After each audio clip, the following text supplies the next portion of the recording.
വാശിയേറിയ രണ്ടാം സെമിഫൈനൽ ദിവസത്തിൽ നമുക്ക് വേണ്ടി ഇന്ന് മത്സരിക്കാൻ മനോഹരമായ ഗാനവുമായി എത്തുന്നു ശ്രീ കുഞ്ഞുഭായ്. മൈലാഞ്ചിയുടെ തട്ടകത്തിലെ ഏറ്റവും നല്ലൊരു പെർഫോമറാണ് കുഞ്ഞുഭായ്.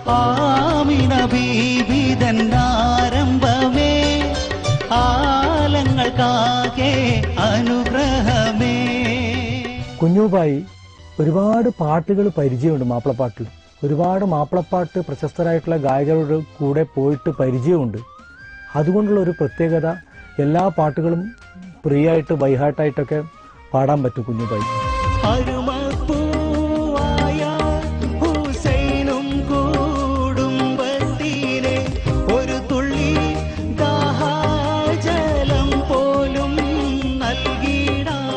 ഷോ കണ്ടിട്ട് നാട്ടുന്ന ആൾക്കാരും അതുപോലെ ചോദിക്കും, പിന്നെ ഈ പാടുന്ന കുഞ്ഞുഭായ് അല്ലല്ലോ, നമ്മൾ കണ്ട കുഞ്ഞുഭായ് അല്ലല്ലോ, ഇതെന്താ ഇങ്ങനെ ചില സമയത്ത് ചോദിക്കും. അപ്പോൾ അവരൊക്കെ പ്രോഗ്രാം ഒരുപാട് കണ്ടിട്ടുള്ളതാണ്. അപ്പം ഞാൻ പറയുമോ, എനിക്ക് എന്തോ അവിടെ ഭയങ്കര പേടി. ഞാനെല്ലാം പരമാവധി ശ്രമിക്കുന്നുണ്ട്, പക്ഷെ എന്നാൽ അവിടെ എത്തുമ്പം ശരിക്കും പേടി വരും. കുഞ്ഞുഭായിക്ക് ഈ വോയിസിന് കുറച്ച് ലയം ഇത്തിരി കുറവാണ്. കാരണം ഒരു മെലഡി പാടുമ്പോഴാണ് അത് ശരിക്കും വ്യക്തമായിട്ട് മനസ്സിലാവുക. മറക്കുവാനാവില്ല, മരിക്കാനുമാവില്ല, സഖിനിയില്ലാതെ ജീവിതത്തിൽ നിന്നെ പിരിഞ്ഞുള്ള നാള് തൊട്ടെങ്കിൽ ഓർമ്മകൾ മാത്രം ഊട്ടിനായി. ഡാൻസേഴ്സുമായിട്ട് കൂടിയിട്ട് അയാളുടെ ഓരോ പാട്ടിലും ഞാൻ ശ്രദ്ധിച്ചിട്ടുണ്ട്. കുഞ്ഞുഭായിയുടെ ഓരോ പാട്ടിലും ഓരോ സ്റ്റൈല് ക്രിയേറ്റ് ചെയ്യാനൊക്കെ എപ്പോഴും കുഞ്ഞുഭായി ശ്രമിക്കാറുണ്ട്. പാവാട വേണം, മേലാട വേണം. ഒരു പാട്ടെടുക്കുമ്പം മനസ്സിൽ കൂട്ടും, അതിലൊരു വെറൈറ്റി ഉണ്ടാക്കണം. പിന്നെ ജനങ്ങൾ പെട്ടെന്ന് കണ്ടാൽ തിരിച്ചറിയണം, അല്ലെങ്കിൽ അവർക്ക് ഇത് ഇഷ്ടപ്പെടണം. പക്ഷെ നമ്മുടെ ഈ മൈലാഞ്ചി ഏറ്റവും കൂടുതൽ ശ്രദ്ധിക്കുന്നത് പാട്ടിനായിരുന്നു. അപ്പൊ ആ സമയത്ത് കുഞ്ഞുഭായി ഈ പെർഫോമൻസ് കൂടുതൽ ശ്രദ്ധിച്ചത് കൊണ്ടാവാം പാട്ടില് കുഞ്ഞുഭായി ചില സ്ഥലങ്ങൾ സ്റ്റേജിലൊക്കെ കുഞ്ഞുഭായിക്ക് വളരെ എന്താ പറയാ ചില പാടാൻ സാധിക്കാതെ വരികയും കുഞ്ഞുഭായി ഉദ്ദേശിച്ച രീതിയിൽ അത് പാട്ടും പെർഫോമൻസും കൂടി കൊണ്ടുപോകാൻ സാധിച്ചില്ല. പൂവാൽ നിന്നെ മൂടും, പൂവാലൻ കിളി പാടും, പൂത്താലി കുറിച്ചാർത്തുമ്പോൾ പുതിയൊരു നാടം പൂക്കുമ്പോൾ. എലിമിനേഷനിൽ 10 പേരെ ഞങ്ങൾ സ്റ്റേജിൽ എത്തിയപ്പോൾ ഓരോരാൾ മാർക്ക് വായിക്കുമ്പോൾ എൻ്റെ മനസ്സിലുണ്ട്, എനിക്കെന്തായാലും മാർക്ക് വളരെ കുറവായിരിക്കും, എന്തായാലും എലിമിനേഷനിൽ വരും. ഇപ്പോൾ ഡേഞ്ചർ സോണിൽ വന്നു കഴിഞ്ഞാൽ നന്നായി പാടണം എന്ന് തീരുമാനിച്ചു. അപ്പോൾ മാർക്കൊക്കെ പറഞ്ഞ് എനിക്ക് മാർക്ക് വളരെ കുറവായിരുന്നു. കുഞ്ഞുഭായി പുറത്തു പോയപ്പോൾ സത്യം പറഞ്ഞ എനിക്ക് ഭയങ്കര വിഷമം തോന്നി. കാരണം കുഞ്ഞുഭായി നമ്മുടെ ഈ മൈലാഞ്ചിയിലെ ഒരുപാട് പുതുമകൾ കൊണ്ടുവന്ന ഒരു പാട്ടുകാരനാണ്.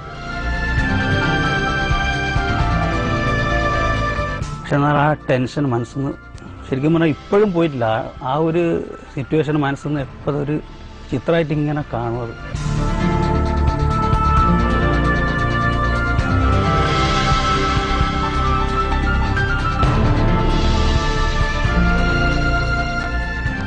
അങ്ങനെ ഒരു ദിവസം ഞാൻ വീട്ടിലിരിക്കുമ്പം പെട്ടെന്ന് അപ്രത്യക്ഷമായി എനിക്കൊരു കോൾ വന്നു ഏഷ്യാനെറ്റിൽ നിന്ന്. അപ്പം ഞാൻ കരുതി അന്ന് പറഞ്ഞിട്ടുണ്ടായിരുന്നല്ലോ എന്തെങ്കിലും സൈഡ് പാടാൻ കൂട്ടണം, അപ്പോൾ എന്തെങ്കിലും ഒരു വരി പാടാൻ അല്ലെങ്കിൽ ചെറിയ എന്തെങ്കിലും ഒരു സംഭവം ചെയ്യാനുള്ള, കാരണം കുറേ പെർഫോമൻസ് എല്ലാം ചെയ്തതിന് അതിലൊരു വിശ്വാസം എനിക്കുണ്ട്. അങ്ങനെ ഞാൻ വീണ്ടും മൈലാഞ്ചിൻ്റെ ഫ്ലോറിലെത്തി. അപ്പോൾ ഞാൻ അന്ന് ഭാര്യയൊക്കെ കൂട്ടിയിട്ടാണ് വന്നത്. അപ്പോൾ ഷോ കാണുന്ന സമയത്ത് ഇവിടെ വന്നിട്ട് ഫൈനലിലേക്ക് ഞങ്ങൾ കൂട്ടുകാരൊക്കെ തിരഞ്ഞെടുക്കുകയായിരുന്നു. അപ്പോൾ ഇവരൊക്കെ ഫൈനലിലേക്ക് തിരഞ്ഞെടുക്കുന്ന സമയത്ത് ഒന്ന് ജോലിയാക്കാൻ വേണ്ടി നമ്മളൊക്കെ സ്റ്റേജിൽ കയറിയതാണ്. അപ്പോൾ സ്റ്റേജിൽ കയറിയ സമയത്ത് പെട്ടെന്നാണ് ഇങ്ങനെ ഒരു അനൗൺസ്മെൻറ്റ് കേൾക്കുന്നത്. 5 ചെയറുണ്ട്, 5 ചെയറിൽ 4 പേരെ തിരഞ്ഞെടുത്തു ഫൈനലിലേക്ക്. 4 പേരെ തിരഞ്ഞെടുത്ത് 5ാമത്തെ ചെയർ ഞങ്ങൾക്ക് വേണ്ടി കാത്തുതന്നെയാണ്. അപ്പോൾ ആദ്യം മനസ്സിലായില്ല. അതുകൊണ്ട് ഈ നമ്മൾ ഔട്ടായ 6 പേരെ വെച്ചിട്ട് ഇതിൽ നിന്നും ഒരാളെ ഡയറക്റ്റ് ഫൈനലിലേക്ക് എടുക്കുകയാണ്. അപ്പോൾ ശരിക്കും ആ സമയത്ത് ആദ്യം ഭയങ്കര സങ്കടം വന്നു, പിന്നെ ശരിക്കും സന്തോഷം വന്നു. കാരണം വെച്ചാൽ കൈവിട്ടു പോയതെല്ലാം വീണ്ടും തിരിച്ചു വന്നല്ലോ എന്നൊരു സമാധാനം. എന്നോട് ഒരുപാട് പേര് വിളിച്ചു ചോദിച്ചു, പിന്നെ കുഞ്ഞുഭായി പുറത്തു പോയല്ലേ വിഷമത്തോടുകൂടി. ശരിയാണ്. കാരണം കുഞ്ഞുബായിന്റെ ഞാനും ഇതുപോലെ മൈലാഞ്ചി പ്രോഗ്രാം TV കാണുമ്പോൾ എനിക്ക് തോന്നി കുഞ്ഞുബായിയുടെ ആ മൂഡ് ഭയങ്കരമാണ്. സ്റ്റേജിൽ ആൾക്കാർക്ക് പെട്ടെന്ന് ഇഷ്ടപ്പെടുന്ന എന്തൊക്കെയോ കുഞ്ഞുബായിലുണ്ട്. കണ്ണിമാവിൻ ചോട്ടിലെന്നെ നീ വിളിച്ചില്ലേ, പണ്ട് ഉണ്ണിമാങ്ങ പാഞ്ഞെടുക്കാൻ മത്സരിച്ചില്ലേ. എനിക്ക് വേണ്ടിയിട്ട് എൻ്റെ നാട്ടുകാർ പ്രാർത്ഥിക്കുന്നുണ്ട്, എൻ്റെ കൂട്ടുകാരും പ്രാർത്ഥിക്കുന്നുണ്ട്. അതുപോലെ നിങ്ങളെല്ലാവരും സ്നേഹത്തോടെ എനിക്ക് പ്രാർത്ഥിക്കണം. കുഞ്ഞുബായ് കാസർഗോഡിന്റെ സ്വന്തം പാട്ടുകാരൻ. അപ്പൊ നമുക്ക് വേണ്ടിയിട്ട് ഇന്ന് ഓഡിയൻസ് ചോയ്സിലാണ് കുഞ്ഞു പാടാൻ പോകുന്നത് അല്ലേ? അതെ.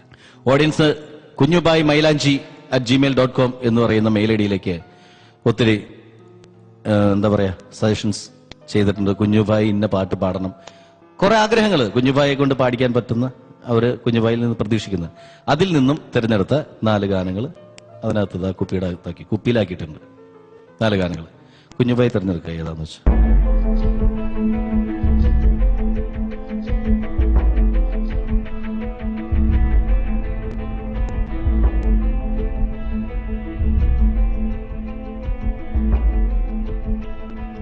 പരംവിധി ചുമ്മാ വിട്ട് ഈ ഗാനത്തെ കുറിച്ചിട്ടുള്ള ഡീറ്റെയിൽസ് പറയോ? ഇത് എഴുതിയത് KT മൊയ്തീൻ തിരുരങ്ങാടി. ഓക്കെ. ഇത് വളരെ പഴയ പാട്ടാണ്. AV മുഹമ്മക്കൻ്റെ. ഇതിൻ്റെ ഓർക്കസ്ട്രേഷൻ ബാബുക്കയാണ് ചെയ്തത്. പാടും, നന്നായിട്ട് പാടും. അപ്പോൾ ഓൾ ദ ബെസ്റ്റ്. അസലൊരു പാട്ട് കിട്ടി. അപ്പോൾ കലക്കനി ആയിക്കോട്ടെ. കുല്ലു നഫ്സിൻ ജായികത്തുൽ മൗത്, കുല്ലു നഫ്സിൻ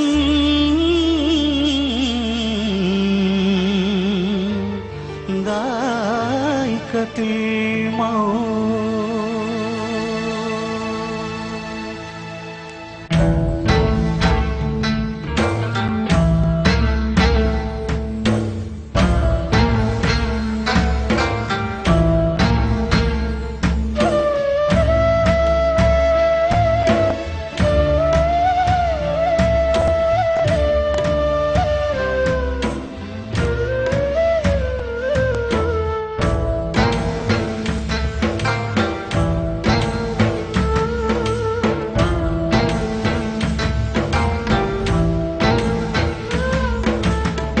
പരൻ വിധിച്ചുമ്മാ വിട്ട് ചൊങ്കിൽ നടക്കുന്ന ശുചത്ത് നമുക്കുണ്ട് നാട്ടിലെ.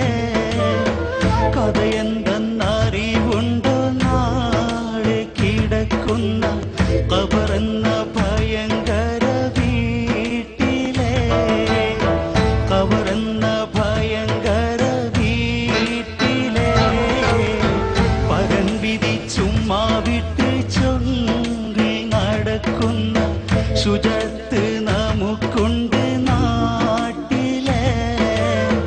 കഥയെന്തെന്നറിവുണ്ടോ നാളെ കിടക്കുന്ന ഖബറെന്ന ഭയങ്കര വീട്ടിലെ.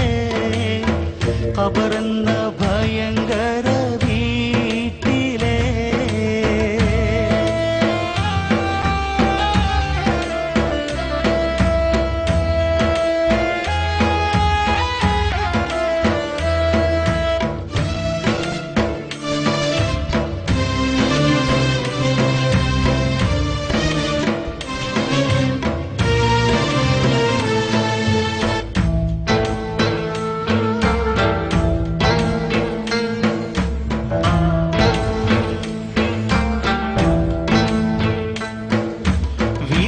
മെത്ത പിരിഞ്ഞ് നമുക്ക് കാട്ടിലാറടി മണ്ണാണ്.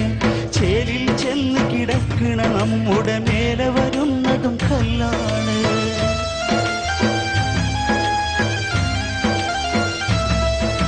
വീട്ടിലെ മെത്ത പിരിഞ്ഞ് നമുക്ക് കാട്ടിലാറടി മണ്ണാണ്. ചേലിൽ ചെന്ന് കിടക്കണ നമ്മുടെ മേലെ വരുന്നതും കല്ലാണ്. ഇലയും തണ്ണീരാകും ചേത്ത്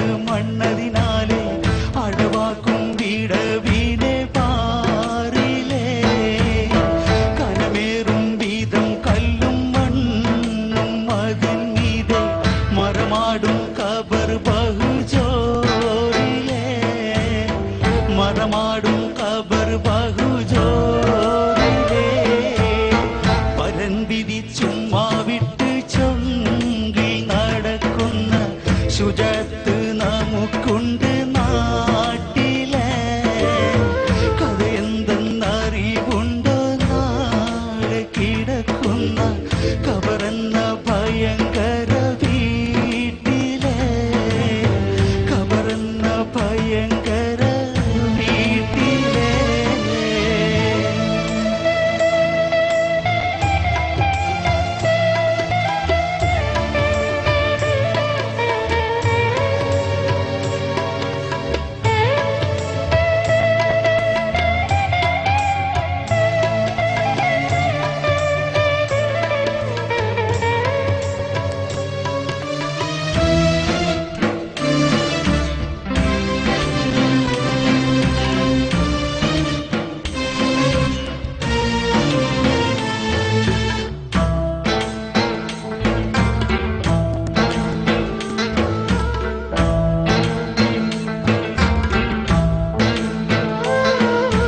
ഇഷ്ടജനങ്ങളെ വിട്ടു പിരിഞ്ഞ് കട്ടിലേറി പോകുമ്പോൾ ഉറ്റവരെല്ലാം കരളും പൊട്ടി കരയുന്നുണ്ടകലുമ്പോൾ